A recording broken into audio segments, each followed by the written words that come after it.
Rolling out is a great way to start the day. I would suggest a harder roller. This is actually cork, and it's harder than you might think. The harder rollers are more therapeutic.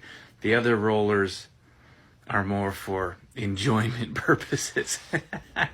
But rolling out is a great way to start the day. It can help you be more flexible. It can get lymphatics drainage moving through your body. It can help with sore muscles, get that lactic acid flushed out after a tough workout. Many different benefits. You don't need a fancy roller. You don't need a super long one. I love this little one because it's easy to travel with. It's easy to store. But there's tons of different rollers out there. You can get a rumble roller. You can get a vibrating roller.